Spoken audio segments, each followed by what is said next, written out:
आंदोलन और सविनय अवज्ञा आंदोलन के प्रारंभ होने की जो डेट थी वो 6 अप्रैल 1930। तो बेटा मैंने उस दिन बताया था कि सविनय अवज्ञा आंदोलन जो है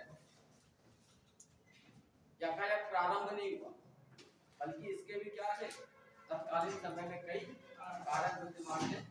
और हम लोगों ने देखा था, सबसे पहले मैं थोड़ा सा बैक हो जाए हम लोग ताकि कोरिलेट कर ले सारी चीजों को।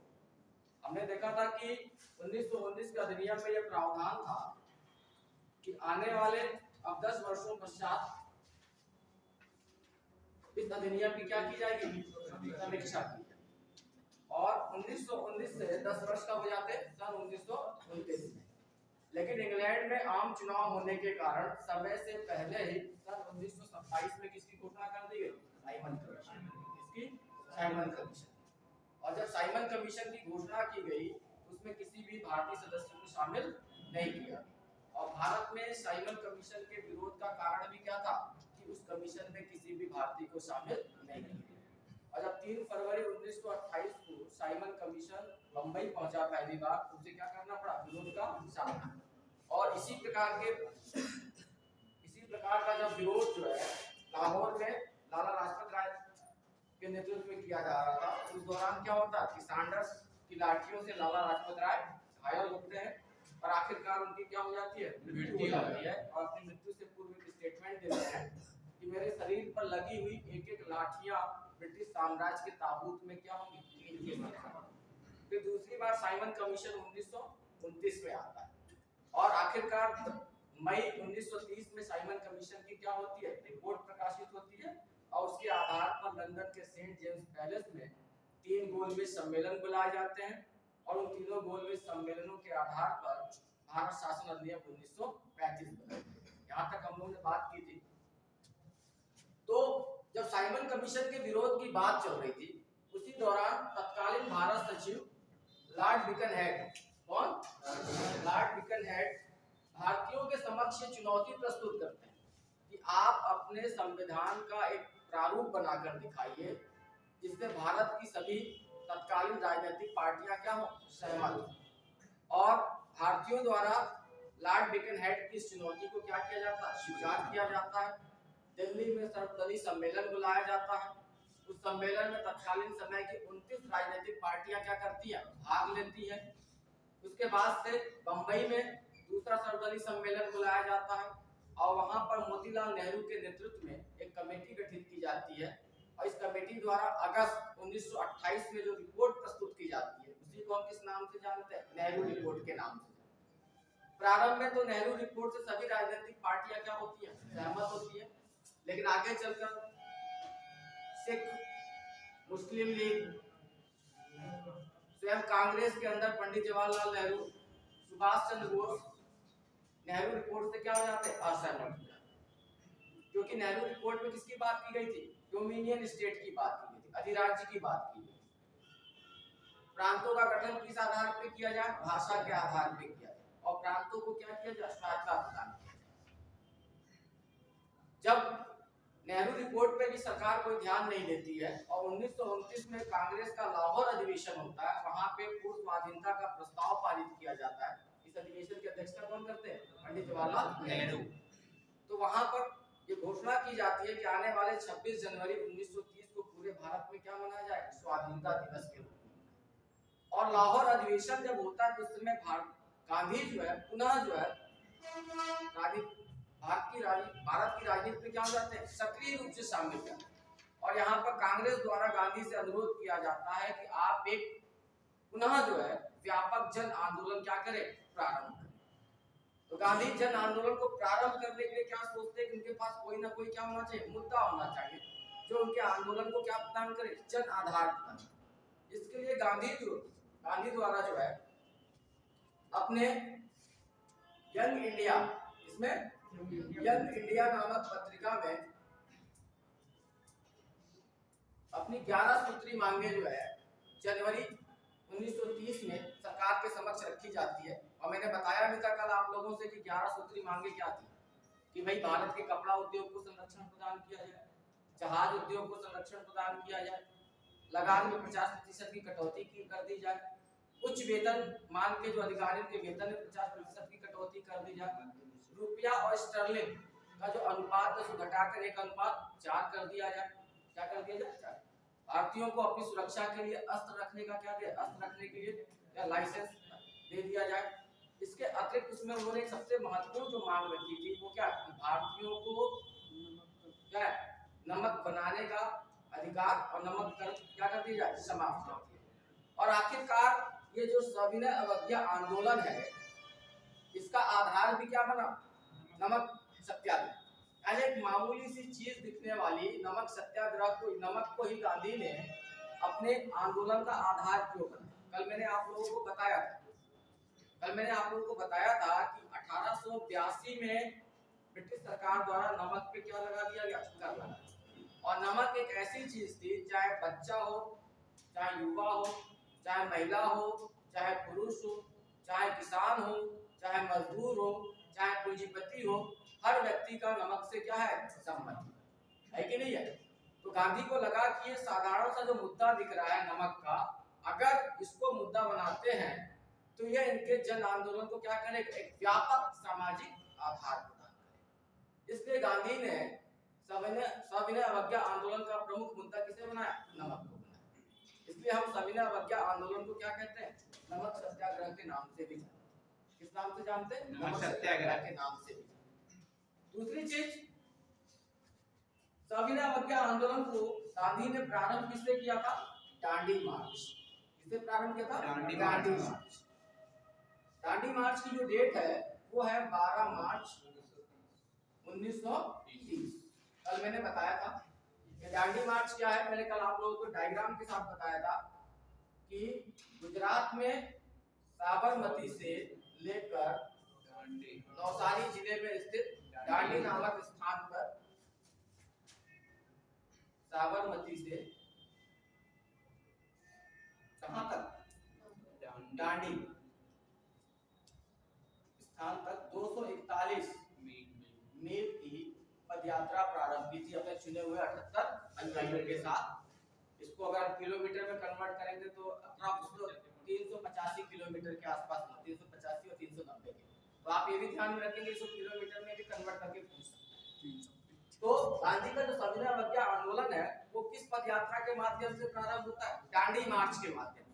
किस माध्यम से, दांडी मार्च के माध्यम। और गांधी जो है अहमदाबाद जिले में स्थित साबरमती आश्रम से अपने चुने हुए 78 अनुयायियों के साथ जो है 241 मील की पदयात्रा कर 24 दिन बाद 6 अप्रैल 1930 को जैसे ही नवसारी जिले के दांडी नामक स्थान पर पहुंचते हैं और एक मुट्ठी नमक उठाकर नमक कानून का क्या करते हैं, उल्लंघन करते हैं, वैसे ही पूरे भारत में सविनय अवज्ञा आंदोलन क्या हो जाता है, प्रारंभ।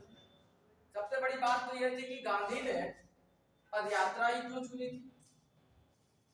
इरविन भी कल्पना नहीं कर पाया था, उसने सोचा कि 78 लोगों को लेके जाना क्या कर लेना, क्योंकि आज की तरह तो भाई सोशल मीडिया है नहीं, फोन है नहीं, इंटरनेट है नहीं कि सूचना क्या हो जाए, वायरल हो। लेकिन जो 241 मील की जो दूरी गांधी पदयात्रा से करेंगे, पैदल चलेंगे, तो आप कल्पना करो यानी 385 किलोमीटर जब चलेंगे तो कितने सारे गांव आएंगे।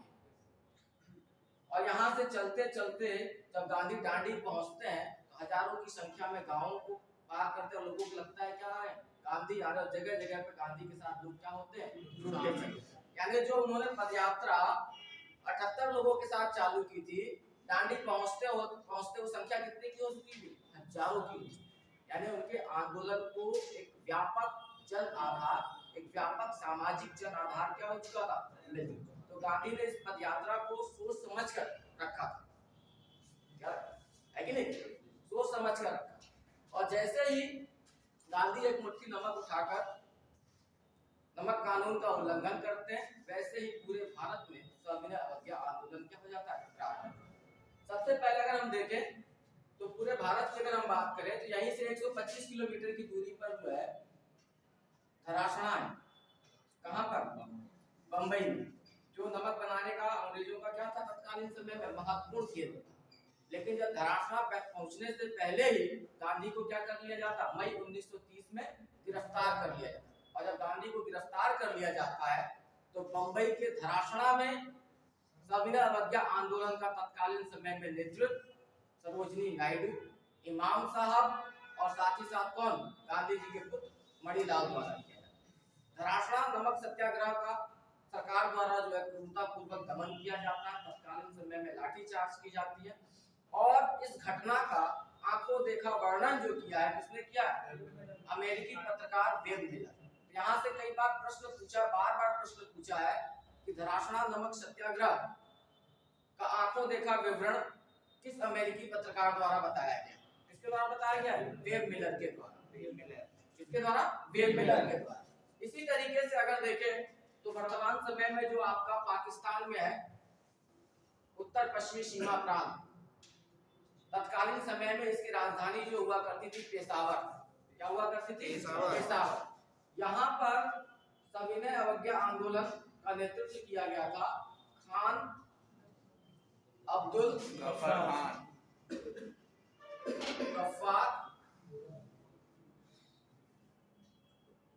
खान द्वारा।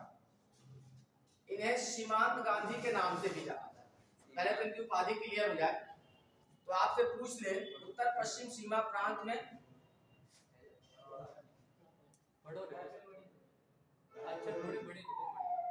उत्तर पश्चिम सीमा प्रांत में गांधी के उत्तर पश्चिम सीमा प्रांत में सविनय अवज्ञा आंदोलन का नेतृत्व किसके द्वारा किया गया था?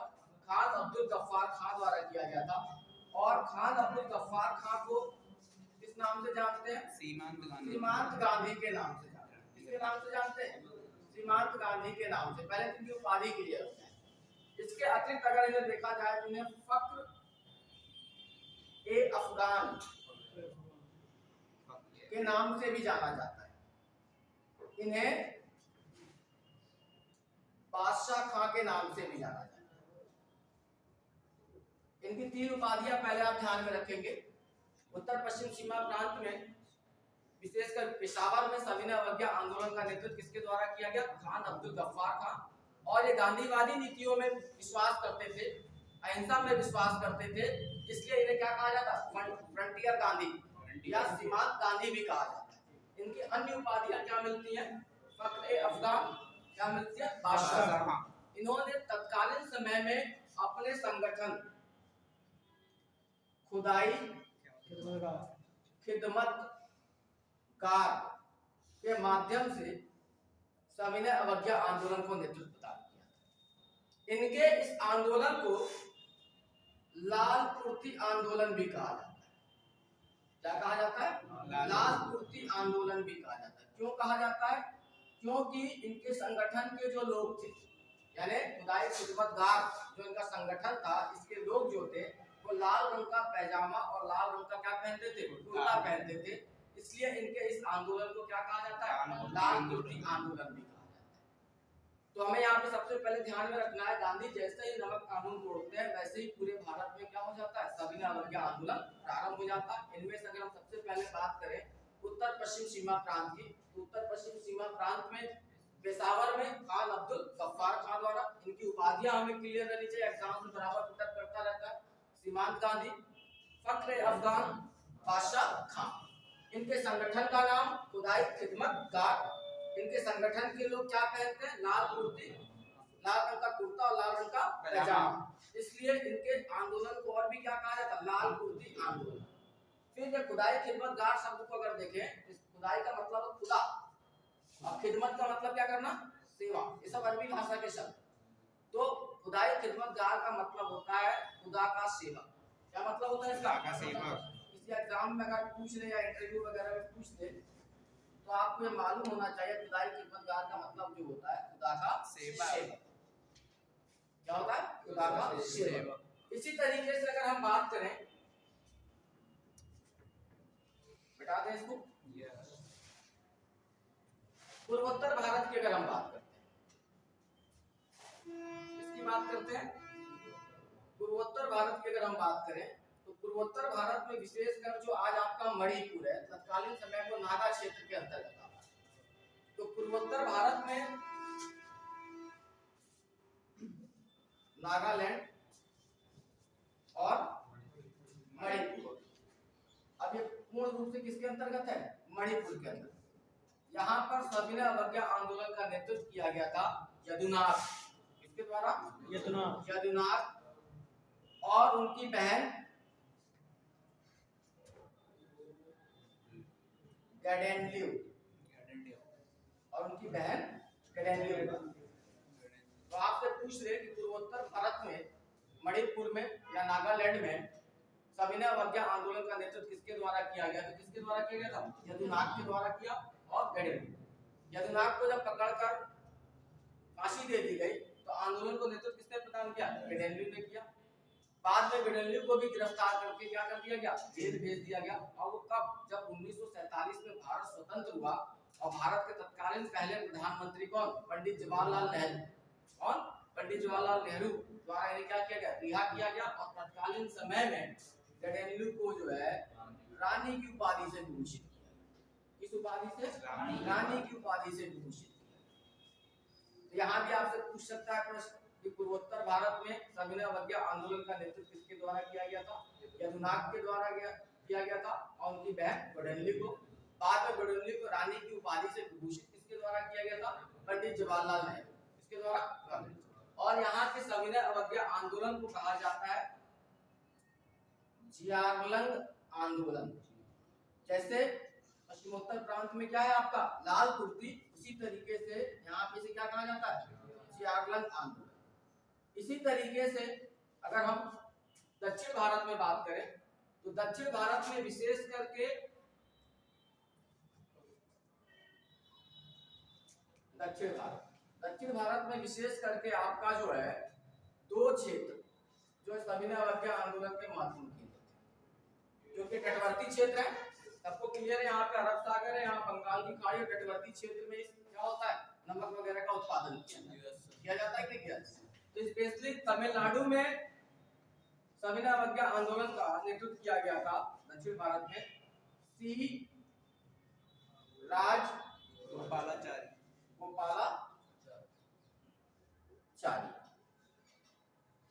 इनके द्वारा जो है तिरुचिरापल्ली से लेकर बादरायण तक जो है जिस तरीके से गांधी ने पदयात्रा निकाली थी, क्योंकि सविनय अवज्ञा आंदोलन पदयात्रा से पहले जो है आपका जो दांडी पदयात्रा है उससे पहले गांधी ने कहा था कि हर व्यक्ति दांडी ना पहुंचे, बल्कि जो जहां है वहीं से अपने तटवर्ती क्षेत्रों की ओर क्या करे? पदयात्रा प्रारंभ करके सविनय अवज्ञा आंदोलन को क्या करे? आधार।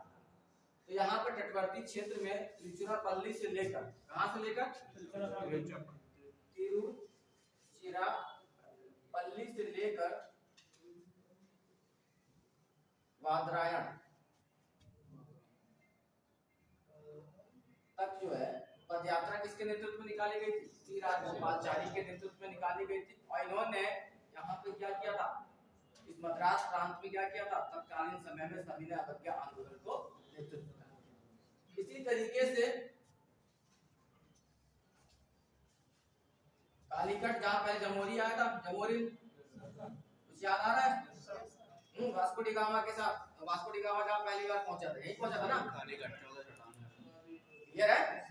तो कालीकट में यानी केरल में विशेषकर कालीकट तट जो था तत्कालीन समय में सविनय अवज्ञा आंदोलन का क्या था? महत्वपूर्ण केंद्र था। और यहाँ पर केपलन द्वारा जो है क्या किया गया था? सविनय अवज्ञा आंदोलन को नेतृत्व प्रदान किया गया।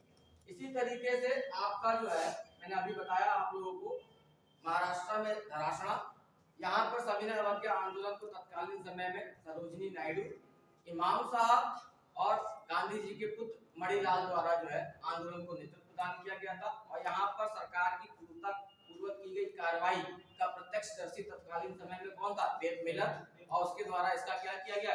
वर्णन किया गया। क्या किया गया? वर्णन किया। इसी बीच क्या होता है कि मई 1930 में साइमन कमीशन की रिपोर्ट क्या हो जाती है? प्रकाशित हो जाती है। और साइमन कमीशन की रिपोर्ट के आधार पर लंदन के सेंट जेम्स पैलेस में क्या किया जाता है? गोलमेज सम्मेलन बुलाया जाता है। परंतु प्रथम गोलमेज सम्मेलन में गांधी भाग नहीं लेते, क्योंकि उस समय भारत में क्या चल रहा है आपका? सविनय अवज्ञा आंदोलन। क्या चल रहा है? सविनय अवज्ञा आंदोलन। इसलिए प्रथम गोलमेज सम्मेलन क्या हो जाता? असफल हो जाता है। और इंग्लैंड के तत्कालीन प्रधानमंत्री रैमजे मैकडोनाल्ड, भारत के तत्कालीन वायसराय लॉर्ड इरविन से कहते हैं कि भैया आप गांधी से क्या करो, समझौता करो, आप गांधी से क्या करो, वार्ता करो, ताकि गांधी भारत में सविनय अवज्ञा आंदोलन को क्या कर दे, स्थगित। और आखिरकार तेज बहादुर शत्रु और जयकर जी के सहयोग से 5 मार्च 1931 को, तब 5 मार्च 1931 को गांधी और इरविन के बीच समझौता होता है, जिसे हम गांधी इरविन पैक्ट के नाम से जानते हैं। ये समझौता कहाँ हुआ था? दिल्ली में हुआ था। गांधी इरविन पैक्ट को दिल्ली समझौता के नाम से भी जानते हैं। और इस समझौते के माध्यम से गांधी क्या करते हैं, भारत में सविनय अवज्ञा आंदोलन को कुछ समय के लिए स्थगित कर देते हैं और द्वितीय गोलमेज सम्मेलन में भाग लेने के लिए क्या हो जाते हैं, राजी हो जाते हैं।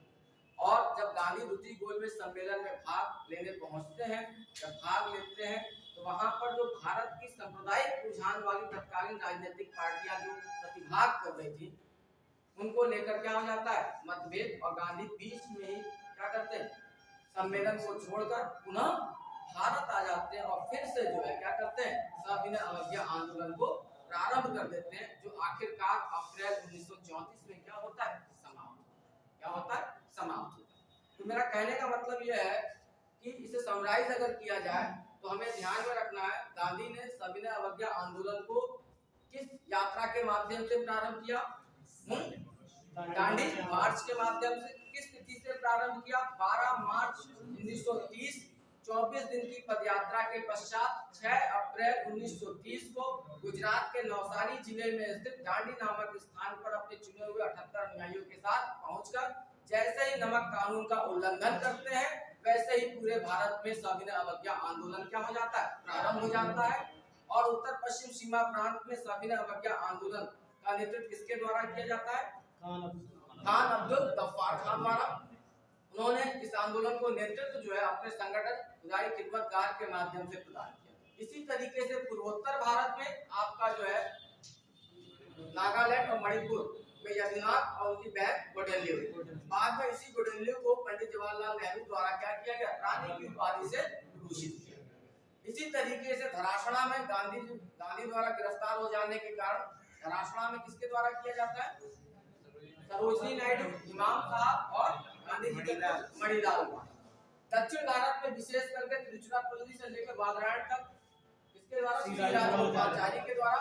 और केरल के कालीकट में के केपलन के द्वारा जो सविनय अवज्ञा आंदोलन का नेतृत्व, सविनय अवज्ञा आंदोलन को नेतृत्व प्रदान किया। अब यहाँ पे समझने वाली दो चीजें, असहयोग आंदोलन से सविनय अवज्ञा आंदोलन किस तरीके से अलग और विस्तृत। असहयोग आंदोलन गांधी द्वारा प्रारंभ किया गया पहला जन आंदोलन था। इस आंदोलन से पहले गांधी ने कहा था कि भारत को 1 वर्ष के अंदर क्या हो जाएगी, स्वतंत्रता की प्राप्ति हो जाएगी। ठीक है। और सविनय अवज्ञा आंदोलन प्रारंभ करने से पहले गांधी ने क्या कहा था कि मैंने घुटने टेक कर रोटियां मांगी, बदले में मुझे क्या मिले, पत्थर। ऐसा उन्होंने क्यों कहा, उन्होंने इसलिए कहा कि मैंने बार बार सरकार से क्या की, प्रार्थना की अपनी 11 सूत्री मांगों के माध्यम से कि सरकार मेरी मांगों को मान ले तो मैं किसी प्रकार का आंदोलन भारत में संचालित नहीं करूंगा। पहली बार उन्होंने अपने यंग इंडिया पत्रिका के माध्यम से, और दूसरी बार जो उन्होंने 2 मार्च 1930 को व्यक्तिगत पत्र लिखा था किसे, लॉर्ड इरविन को। और जब सरकार ने वही प्रतिक्रिया, सकारात्मक प्रतिक्रिया उनकी इस 11 मांगों की ओर नहीं दिया गया, तो आखिरकार विवश होकर उन्होंने क्या किया, सविनय अवज्ञा आंदोलन को प्रारंभ किया। 2 चीजें और हमें ध्यान में रखनी है। सविनय अवज्ञा आंदोलन में जो दांडी मार्च है, इस दांडी मार्च की तुलना जो है 2 यात्राओं से सुभाष चंद्र बोस ने की। सुभाष चंद्र बोस ने कहा कि जिस दिन गांधी जी पदयात्रा प्रारंभ किए, कहां से, साबरमती से कहां तक, दांडी तक, उन्होंने कहा ये पदयात्रा ऐसे लग रही थी जैसे कि नेपोलियन पेरिस मार्च करता है, एल्वा से पेरिस मार्च करता है, पेरिस पहुंचने के लिए जो उसने पदयात्रा की थी सत्ता प्राप्त करने की। मुसोलिनी कहां तक, रोम की सत्ता प्राप्त करने के लिए जो पदयात्रा करता है, उससे तुलना की। तो कई बार यहाँ से प्रश्न पूछा है कि गांधी की दांडी मार्च की तुलना नेपोलियन के पेरिस मार्च और मुसोलिनी की रोम मार्च से किसके द्वारा की गई है? किसके द्वारा की गई है? सुभाष चंद्र बोस के द्वारा। क्लियर हो गया? दूसरी चीज मैं अभी बता रहा था कि असहयोग आंदोलन और सविनय अवज्ञा आंदोलन में विशेष अंतर क्या देखने को मिलता है। तो असहयोग आंदोलन से भी असहयोग आंदोलन से भी बड़ा व्यापक सामाजिक आधार था किसका? सविनय अवज्ञा आंदोलन। और दो मायने में और सविनय अवज्ञा आंदोलन जो है असहयोग आंदोलन से अलग था। इससे पहले के जो आप आंदोलन देखेंगे, पहला जन आंदोलन कौन सा? असहयोग। तो उसमें व्यापारियों की भागीदारी तो थी लेकिन उतनी ज्यादा बढ़ चढ़कर नहीं थी। लेकिन मैंने आपको कल की क्लास में बताया था कि 3 ऐसी मांगे थी, 11 सूत्री मांग। कुछ याद आ रहा है? कपड़ा उद्योग को संरक्षण, जहाज रानी उद्योग को संरक्षण, रुपया और स्टर्लिंग के अनुपात में कमी है कि नहीं? तो 3 चीजें किससे संबंधित है? व्यापारियों से। तो सविनय अवज्ञा आंदोलन में व्यापारियों ने क्या किया? बढ़ चढ़कर भाग लिया। पहले मायने में ये अंतर देखने को मिलता है। दूसरा क्या? असहयोग आंदोलन में महिलाओं की भागीदारी थी लेकिन उससे भी ज्यादा व्यापक भागीदारी किसमें देखने को मिलती है? सविनय अवज्ञा आंदोलन में देखने को मिलती है। क्लियर हो गई? यहाँ तक की चीजों को हम नोट कर है ना। सेकंड वाला सविनय अवज्ञा आंदोलन, ठीक है। सेकंड वाला डेट डाले ना 6 अप्रैल 1930। धीरे धीरे बोलते जा रहे हैं, आप लोग नोट भी करते जाइएगा। जब सरकार द्वारा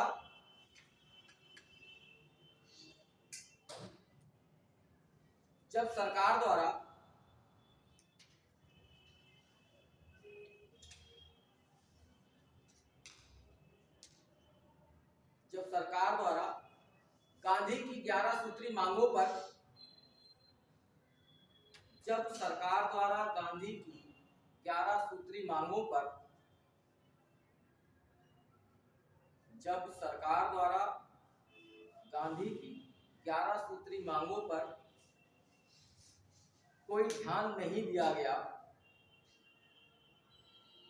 कोई ध्यान नहीं दिया गया,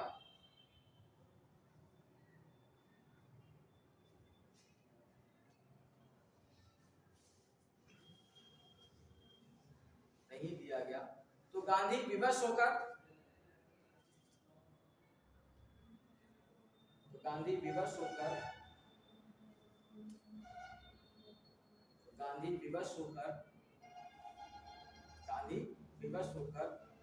भारत में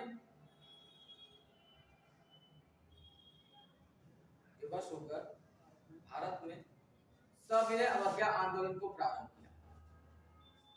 विवश होकर भारत में सविनय अवज्ञा आंदोलन को प्रारंभ किया।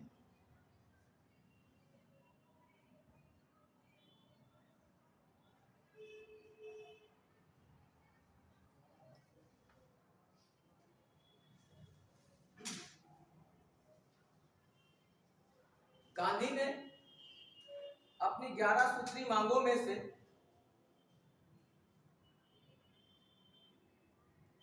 गांधी ने अपनी 11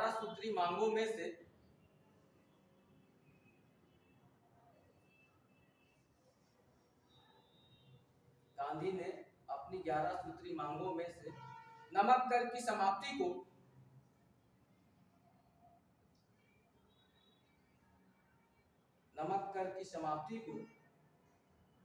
गांधी ने अपने 11 सूत्री मांगों में से नमक कर की समाप्ति को अपने आंदोलन का आधार इसलिए बनाया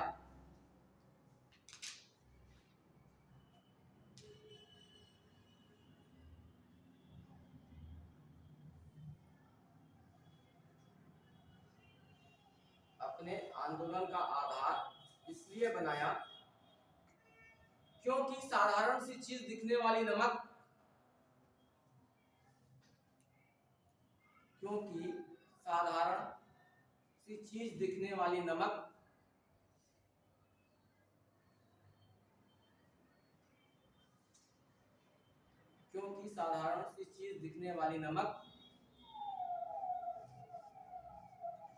आम जनता से संबंधित मुद्दा था।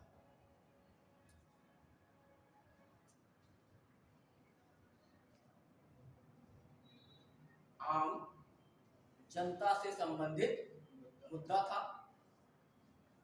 आम जनता से संबंधित मुद्दा था। और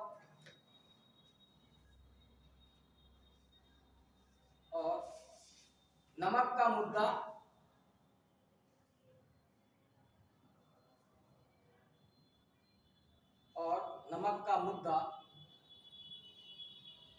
उनके आंदोलन को नमक का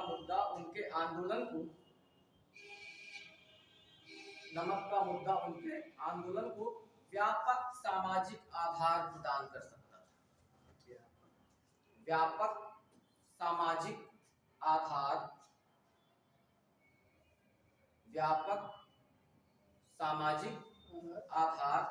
प्रदान कर सकता था।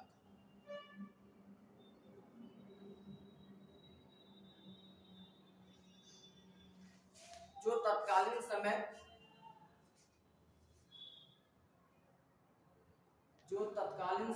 में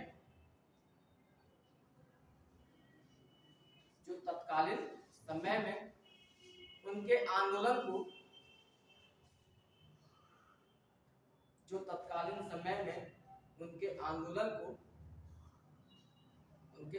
को व्यापक सामाजिक आधार प्रदान भी किया, या कि नहीं किया? जो तत्कालीन समय में उनके आंदोलन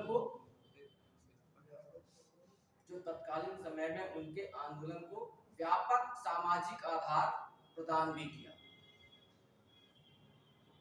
व्यापक सामाजिक आधार प्रदान। क्लियर होगी बात? ये तो हमारा इंट्रोडक्शन हो गया। हमारा कंसेप्ट क्लियर होना चाहिए कि उन्होंने नमक को ही क्यों बताया। इसलिए सविनय अवज्ञा आंदोलन को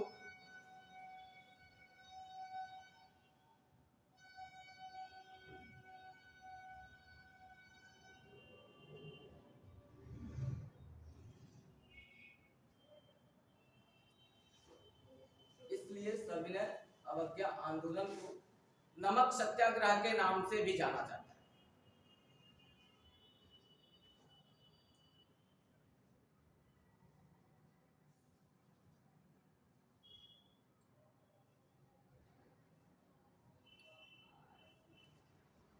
इन्होंने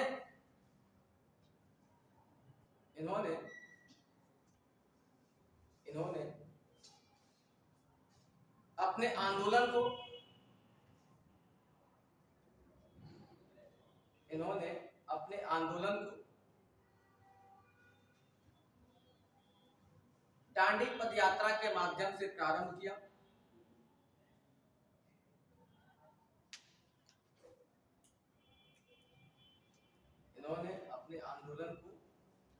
दांडी पदयात्रा के माध्यम से प्रारंभ किया। पदयात्रा को आप ब्रैकेट में मार्च भी लिख, दांडी मार्च भी लिख सकते हो। दांडी पदयात्रा के माध्यम से प्रारंभ किया और इस आंदोलन से पहले कहा कि इन्वर्टेड कॉमा में लिखना, कई बार एग्जाम्स में खूब क्वेश्चन पूछा है कि गांधी ने किस आंदोलन से पहले कहा था कि मैंने घुटने टेक कर रोटियां मांगी, बदले में मुझे क्या मिले? पत्थर मिले। और इस आंदोलन से पहले कहा था कि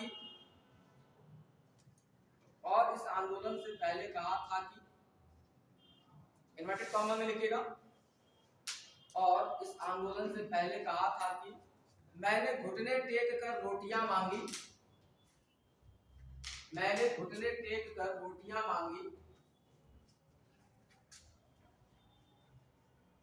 मैंने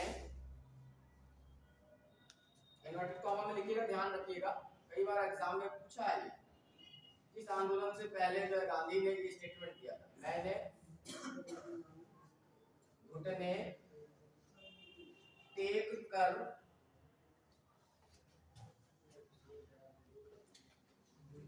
रोटियां मांगी,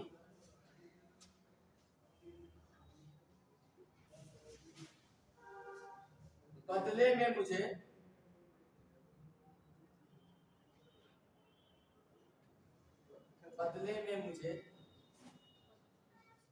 पत्थर मिले।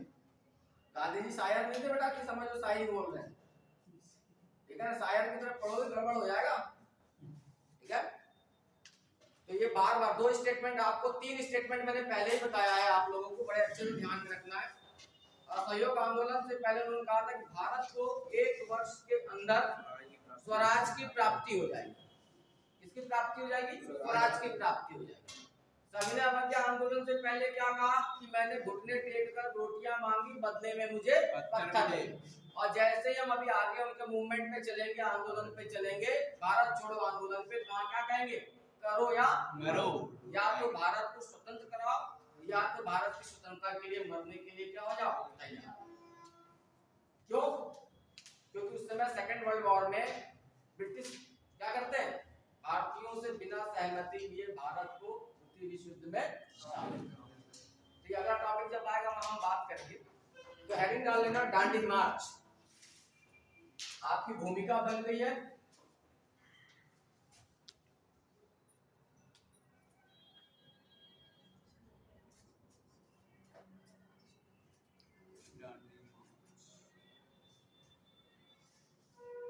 दांडी मार्च, डेट डाल लीजिएगा 12 मार्च 1930। 12 मार्च 1930। देखना गांधी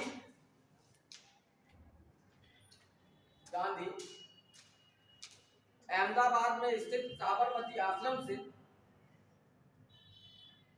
गांधी अहमदाबाद में स्थित साबरमती आश्रम से, क्योंकि कई बार वनडे एग्जाम्स वगैरह में प्रश्न आ जाता है कि साबरमती जो है गुजरात के किस जिले में स्थित है, उस प्रश्न को भी बच्चे गलत करके चले जाते हैं, इसलिए मुझे बोलना पड़ रहा है यहाँ पर अहमदाबाद।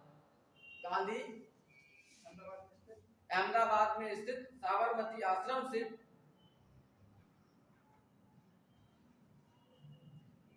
साबरमती आश्रम से 12 मार्च 1930 को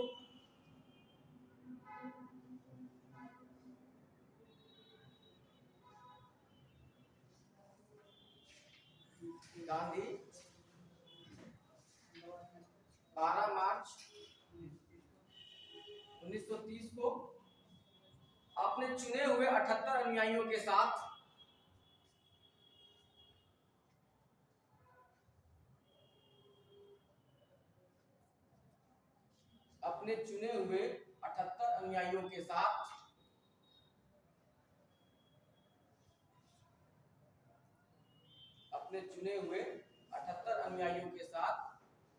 गुजरात के नवसारी जिले में स्थित दांडी तक,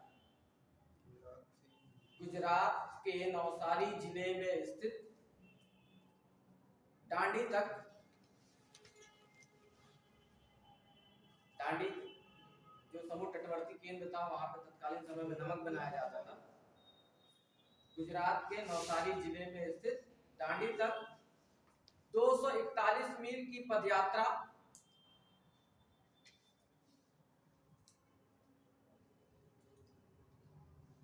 241 मील की पदयात्रा, आप उसको लिख लेना ब्रैकेट में, लगभग 390 किलोमीटर। भाई अप्रॉक्स कह रहे हैं बेटा, लगभग शब्द लग गया का मतलब विचार पाना, हम लोग के पास मीटर तो है नहीं चल के हम लोग नापेंगे, लेकिन कहीं अगर आपसे कन्वर्ट कर दे रहा तो इतने नजदीक ऑप्शंस नहीं बनाएगा आपसे। माइल को अगर कन्वर्ट करेगा किलोमीटर में तो ये नहीं कहेगा, यानी कि ऑप्शन जो होगा वो एक होगा क्या 380 90 के आसपास एक ऑप्शन बना सकता है, 400 से अबव भी बना सकता है और 350 नीचे भी, लेकिन ये नहीं कहेगा कि 385 370 ऐसा नहीं है। तो आपके पास दिमाग में 85 और 385 390 किलोमीटर क्या लिखा है बेटा, पढ़ना जरा। मैं स्थित दांडी तक 241 मील की पदयात्रा लगभग 385 किलोमीटर।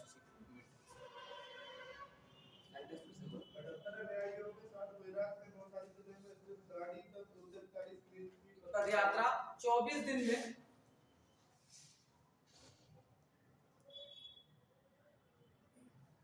24 दिन में पूरी कर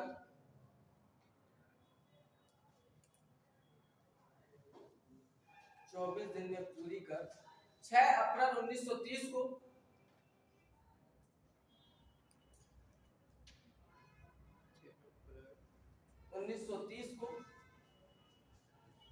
जैसे ही नमक कानून का उल्लंघन करते हैं,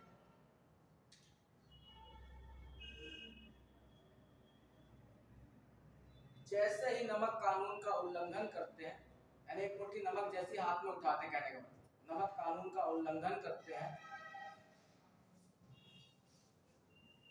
नमक कानून का उल्लंघन करते हैं, वैसे ही पूरे भारत में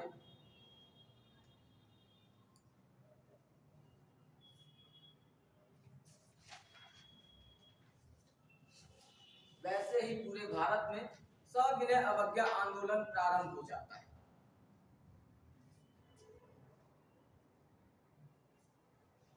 वैसे ही पूरे भारत में सविनय अवज्ञा आंदोलन प्रारंभ हो जाता है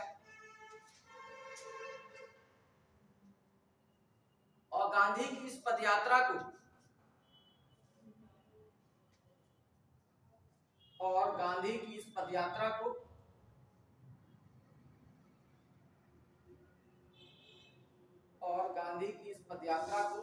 दांडी मार्च के नाम से जाना जाता है।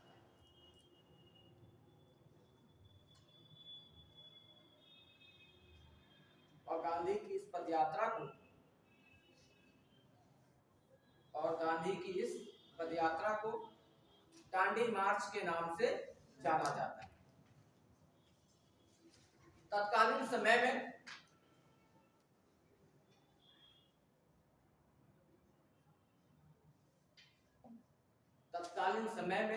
अलग अलग जगहों पर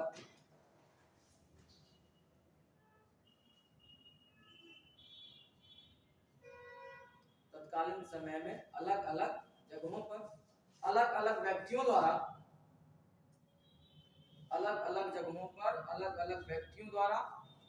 आंदोलन को नेतृत्व प्रदान किया जाता है। तत्कालीन समय में अलग अलग जगहों पर अलग अलग व्यक्तियों द्वारा आंदोलन को नेतृत्व प्रदान किया जाता है, जिसका विवरण निम्नलिखित है। तो हमारी भूमिका भी बन गई, ठीक है। अब किन किन क्षेत्रों में किन किन लोगों ने वो किया,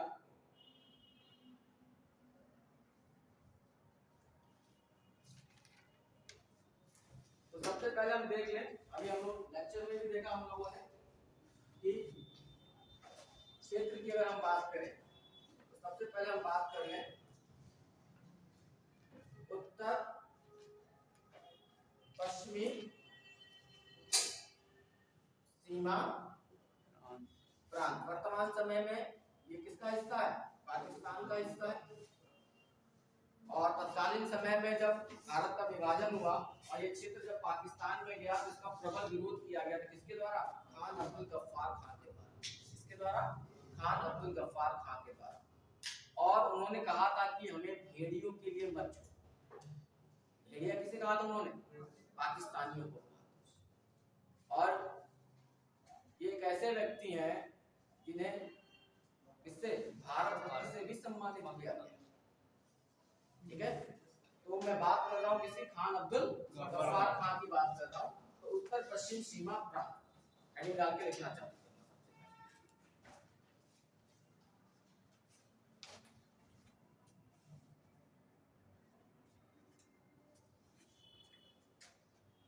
उत्तर पश्चिम सीमा प्रांत।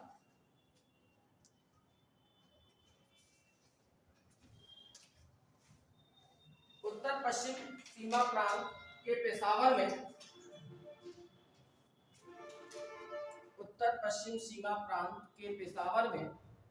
इसमें तो नहीं है भाई, ज्यादा हम लिख ले रहे हैं ना। उत्तर पश्चिम सीमा प्रांत के पेशावर में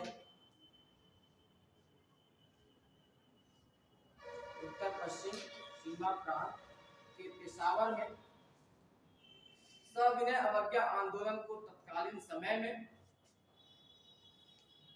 उत्तर पश्चिम सीमा प्रांत के पेशावर में सविनय अवज्ञा आंदोलन को उत्तर पश्चिम सीमा प्रांत के पेशावर में सविनय अवज्ञा आंदोलन को तत्कालीन समय में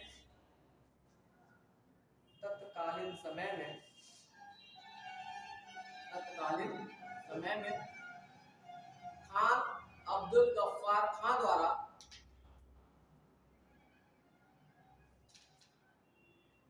खान अब्दुल गफ्फार खां द्वारा अपने संगठन खान अब्दुल गफ्फार खां द्वारा अपने संगठन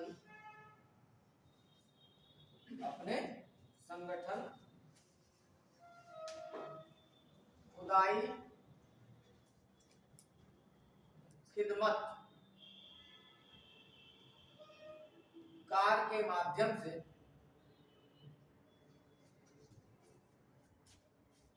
खुदाई खिदमत कार के माध्यम से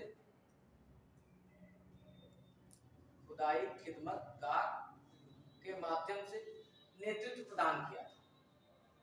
खुदाई खिदमतगार को अंडरलाइन कर लीजिएगा बेटा, यहाँ से प्रश्न आता है आपके वनडे एग्जाम से लेकर सिविल सर्विसेज में हर जगह पूछा जा चुका है। भारत का ऐसा कोई भी कॉम्पिटिटिव एग्जाम नहीं है जहाँ पे प्रश्न ना पूछा गया हो कि खुदाई खिदमतगार संगठन का गठन या खुदाई खिदमतगार दल का गठन किसके द्वारा किया गया था? खान अब्दुल गफ्फार। इन्होंने तत्कालीन समय में अपने संगठन के माध्यम से सविनय अवज्ञा आंदोलन को क्या किया था? नेतृत्व प्रदान किया। ठीक है, इनके इस आंदोलन को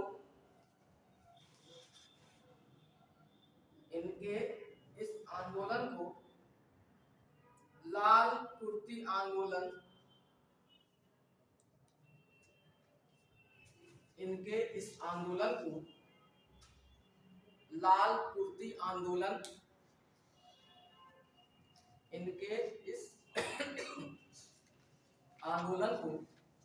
लाल कुर्ती आंदोलन के नाम से भी जाना जाता है।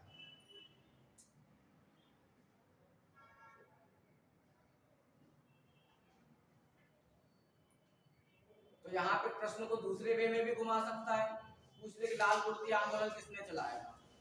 तो लाल कुर्ती आंदोलन कुछ और नहीं है बल्कि सविनय अवज्ञा आंदोलन का ही परिवर्तित।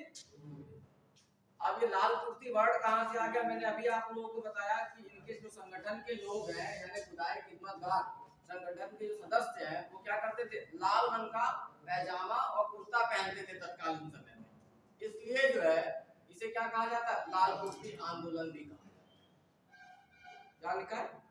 लाल कुर्ती आंदोलन के नाम से भी जाना जाता है क्योंकि इनके संगठन के लोग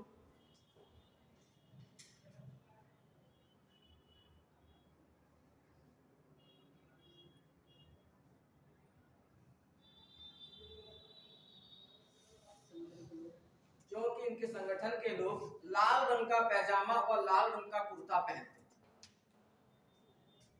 क्योंकि इनके संगठन के लोग लाल रंग का पैजामा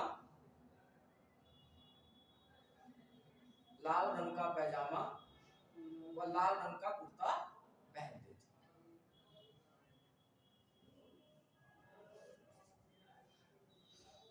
लाल रंग का पैजामा और लाल रंग का कुर्ता पहनते थे। अब यहाँ पर अगर देखें दो तीन फैक्ट हमें ध्यान में रखना चाहिए जो आपके एग्जाम्स के पर्पस से जो है क्या हो रहा है, वीडियो शॉर्ट हो रही है क्या तुम्हारी? ठीक है ना। तो अगर देखा जाए तो दो चार फैक्ट हमें ध्यान में रखना है। फैक्ट को आप नोट में डाल के वो कर लेना। पहली चीज तो इनकी उपाधि पूछ लेगी आपसे, कहीं एग्जाम में आपसे पूछ ले कि सीमांत गांधी के नाम से किसे जाना जाता है? तो खान अब्दुल गफ्फार खान। क्यों? क्योंकि गांधीवादी विचारधारा में क्या करते थे? विश्वास करते थे। गांधी की नीतियों में पूर्णतः क्या करते थे? विश्वास करते थे। इसलिए इन्हें क्या कहा जाता है? सीमांत गांधी कहा जाता है। फिर इन्हें बादशाह खां या फख्र ए अफगान के नाम से भी जाना जाता है। तो लिख लेना नोट में पहला पॉइंट।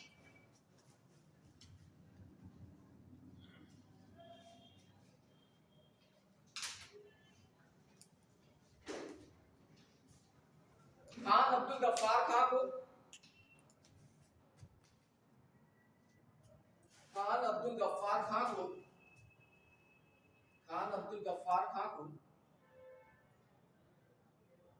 सीमांत गांधी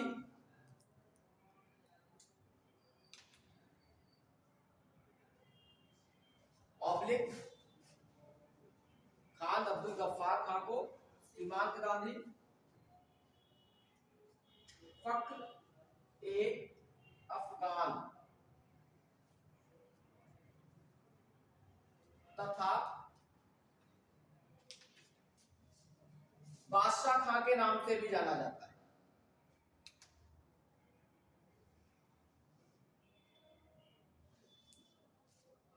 इनकी 3 उपाधियां हैं और तीनों उपाधियां आप दिमाग में रखेंगे, बहुत मोस्ट इंपॉर्टेंट उपाधियां है, कहीं ना कहीं साल भर हर एग्जाम में पूछता, वनडे वगैरह में तो खूब पूछता रहता है। खान अब्दुल गफ्फार खां को सीमांत गांधी, फक्रे अफगान तथा बादशाह खां के नाम से भी जाना जाता है। दूसरी चीज एक फैक्ट और इनके बारे में बता दूं, इन्होंने तत्कालीन समय में पश्तो, पेशावर में कौन सी तत्कालीन लैंग्वेज पश्तो, आज भी उधर साइड बोली जाती है। इन्होंने पश्तो भाषा में एक पत्रिका का संपादन किया था, उस पत्रिका का नाम था क्या, पख्तून। क्या नाम था, पख्तून।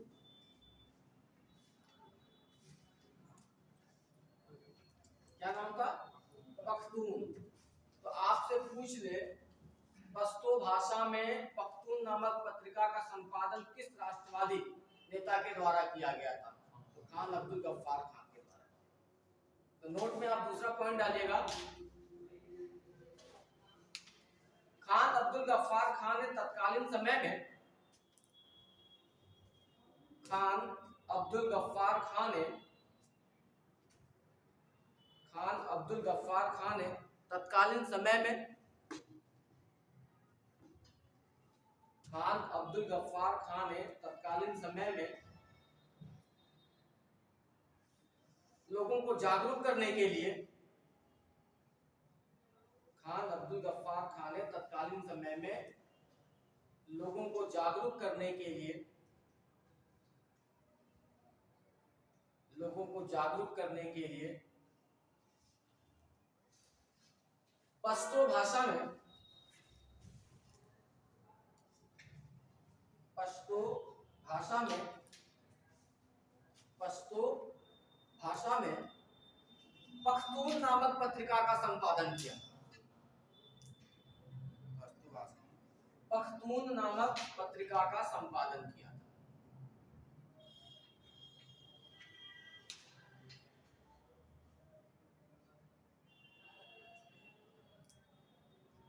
और तीसरा फैक्ट और बता दूं मैं, जब वहां पर अपने संगठन खुदाई खिदमतगार के माध्यम से उन्होंने सविनय अवज्ञा आंदोलन को क्या किया, नेतृत्व प्रदान किया। उस दौरान आंदोलनकारियों पर चंद्र सिंह गढ़वाली, कौन, चंद्र सिंह गढ़वाली, जो भारतीय सैनिक था, जो ब्रिटिश सेना में था, उसने गोली चलाने से क्या कर दिया था, मना कर। ये फैक्ट है, पीसीएस में कई बार पुटअप किया, आईएएस में भी पूछ लिया, कई वनडे एग्जाम्स में भी पूछ लिया। तो बाद में जब इसने मना कर दिया तो चंद्र सिंह गढ़वाली को पकड़ के क्या कर दी गई, फांसी की सजा। ये प्रश्न कई बार पूछा है कि सविनय अवज्ञा आंदोलन के दौरान पेशावर में किस एक भारतीय सैनिक ने आंदोलनकारियों पर गोली चलाने से मना कर दिया, इसने मना कर दिया था, चंद्र सिंह गढ़वाली। और बाद में इस चंद्र सिंह गढ़वाली को पकड़ के क्या कर दी गई, फांसी की सजा दी गई। तो ये और फैक्चुअल चीजें हैं, क्योंकि कंसेप्चुअल तो हम देख ही रहे हैं, लेकिन कई फैक्ट भी हमें ध्यान में रखना है, ताकि इन फैक्चुअल प्रश्नों को अगर पूछ ले जाए तो हमारा एग्जाम में कोई प्रश्न इधर से उधर ना हो। क्लियर हुई बात। तो तीसरा पॉइंट नोट में लिखना,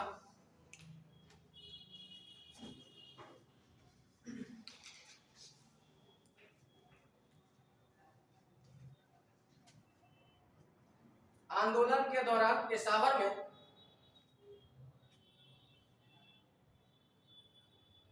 आंदोलन के दौरान पेशावर में, आंदोलन के दौरान पेशावर में चंद्र सिंह गढ़वाली नामक सिपाही द्वारा, चंद्र सिंह गढ़वाली नामक सिपाही द्वारा, चंद्र सिंह गढ़वाली नामक सिपाही द्वारा, चंद्र सिंह गढ़वाली नामक सिपाही द्वारा आंदोलनकारियों पर, चंद्र सिंह गढ़वाली नामक सिपाही द्वारा आंदोलनकारियों पर, आंदोलनकारियों पर गोली चलाने से मना कर दिया था।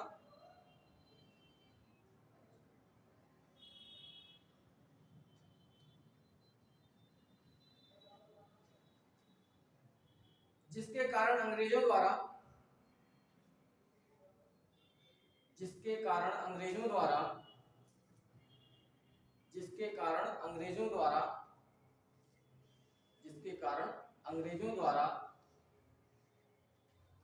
जिसके कारण अंग्रेजों द्वारा चंद्र सिंह गढ़वाली को पकड़कर फांसी की सजा दे दी गई थी। जिसके कारण अंग्रेजों द्वारा चंद्र सिंह गढ़वाली को पकड़कर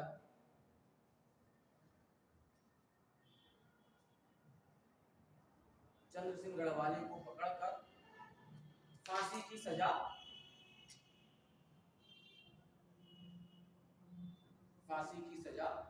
दे दी। तो बेसिकली उत्तर पश्चिम सीमा प्रांत को हमने देखा। उत्तर पश्चिम सीमा प्रांत में आंदोलन को नेतृत्व कौन प्रदान करते हैं? खान अब्दुल गफ्फार खान।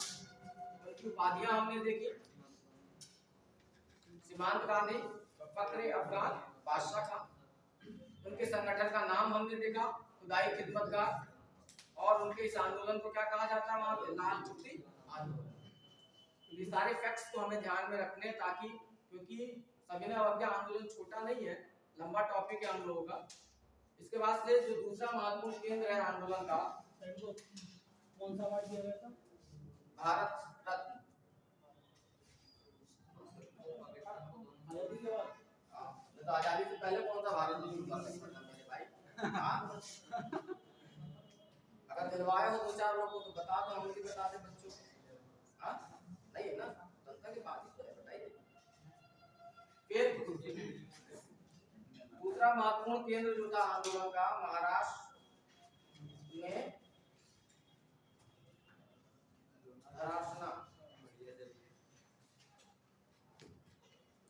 यहीं तक खींचेंगे आज की क्लास को, क्योंकि लंबा टॉपिक हो जाएगा तो बोझिल हो जाएगा। इस टॉपिक का अगला पार्ट यहीं से हम जो है आगे कल बढ़ाएंगे नेक्स्ट वीडियो में, है ना? कोई दिक्कत तो नहीं है? बोझिल ना हो। तो महाराष्ट्र में बंबई के निकट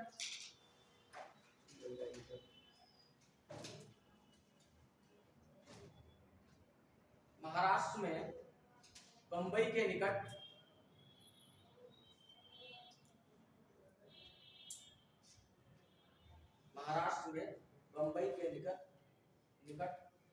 धरासना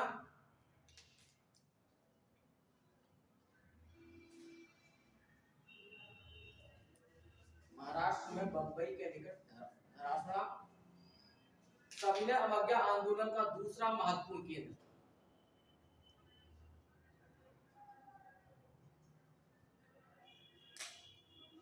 धरासना सविनय अवज्ञा आंदोलन का दूसरा महत्वपूर्ण केंद्र।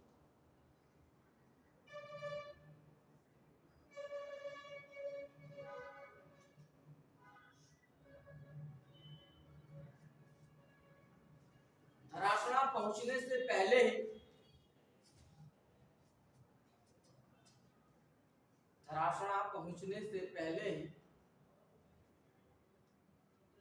अड़ा उच्चारण करने में अगर आपको कोई दिक्कत हो रही है, लिखने में दिक्कत हो रही है, अड़ा को आप समझने के लिए न भी बना सकते। धरासना कोई दिक्कत नहीं, ठीक है? हमारा प्रश्न सही होना चाहिए। धरासना पहुंचने से पहले ही मई 1930 में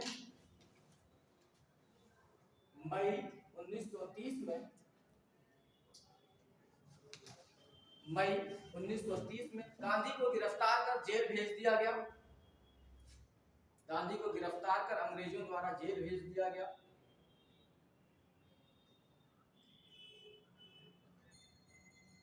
यहाँ कई बार पूछा है कि धरासना नमक सत्याग्रह में नेतृत्व किसने प्रदान किया? बार बार पूछता है एग्जाम। गांधी को अंग्रेजों द्वारा जेल भेज दिया गया, इसलिए धरासना नमक सत्याग्रह को नमक सत्याग्रह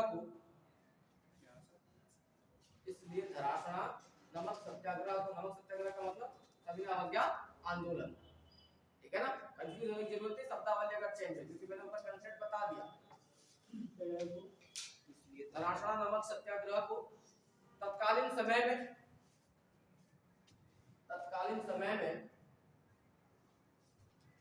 सरोजिनी नायडू,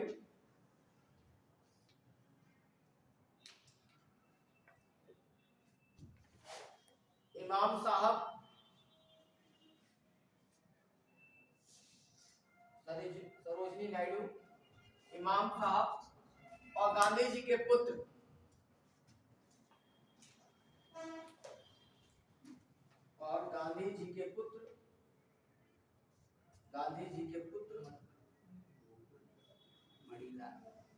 मणिलाल ने नेतृत्व दान किया।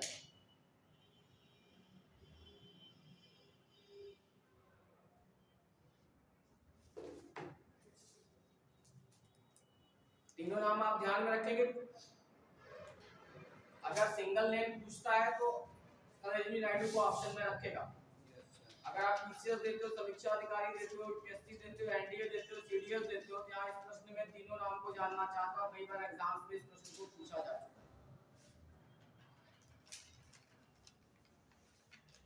धरासरा नमक सत्याग्रह को कुचलने के लिए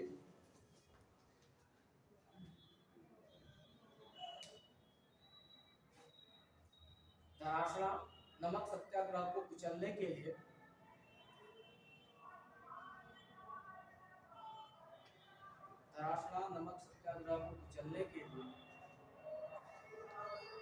तत्कालीन समय में सरकार द्वारा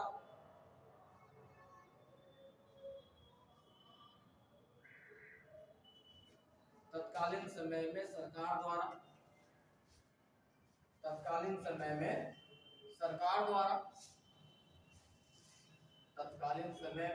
सरकार द्वारा क्रूरतापूर्वक,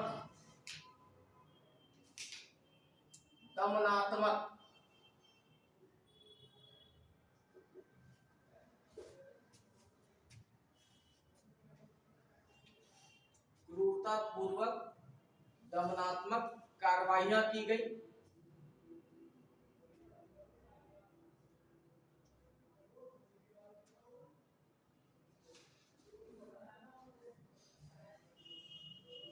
जिसका आंखों देखा हाल, यानी आंखों देखा हाल का मतलब जब सरकार लाठीचार्ज कर रही थी, लोगों को मार रही थी, लोगों को पीट रही थी, बहसी की तरह लोगों के ऊपर क्या कर रही थी, अत्याचार कर रही थी, उस दौरान वहां पर कौन था, अमेरिकी पत्रकार वेब मिलर उपस्थित था। उसने इस कार्यवाही का क्या किया है, उल्लेख किया। तो कई बार एग्जाम में प्रश्न पूछता है कि धरासरा नमक सत्याग्रह के दौरान जो है कौन एक अमेरिकी पत्रकार वहां पे उपस्थित था, वेब मिलर। यहाँ पे आप अच्छे से ध्यान रखें, वेब मिलर को लेकर प्रश्न मिलेंगे आपको साल भर, कहीं ना कहीं कुछ ना कुछ यहाँ से प्रश्न हमेशा पूछता रहता है। आपको गलती नहीं करनी है। मैं यहाँ पे आपको पढ़ाने के साथ, लिखाने के साथ और साथ ही साथ में प्रश्नों को भी निकाल के बता रहा हूँ। अगर इसके बावजूद भी अगर आप गलती करते हो तो बेटा बड़ा दुर्भाग्य। क्या लिखा था, जिसका आंखों देखा हाल, अमेरिकी पत्रकार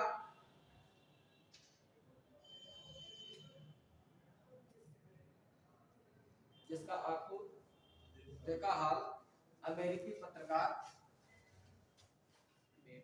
वेब मिलर द्वारा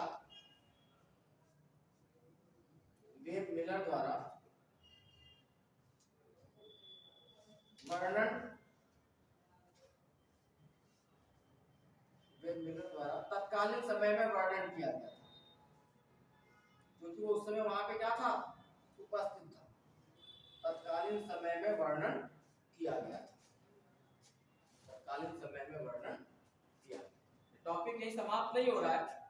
लेक्चर हमारा लंबा ना हो जाए, बोझिल ना हो जाए, इसलिए जो है इस टॉपिक को यहीं पर रोक के इसी को हम कल क्या करेंगे, कंटिन्यू। दूसरी बात, पढ़ाते तो मुझको मेरे भाई 12-13 साल हो गया। मैंने अपने जीवन में पहली बार जो है आज फर्स्ट क्लास जो है ऑनलाइन भी ली है और वीडियो रिकॉर्डिंग भी हुई है। तो मैंने इस तरफ तो ध्यान नहीं दिया। धीरे धीरे हो सकता है कुछ कमियां हो, परिपक्वता धीरे धीरे आ जाएगी। लेकिन अगर आप लोगों को अच्छा लगता है तो इसको सब्सक्राइब कर दीजिएगा, अपने ग्रुप में भी लोगों तक इसे क्या कर दीजिएगा, भेज दीजिएगा। और कल की क्लास में हम लोग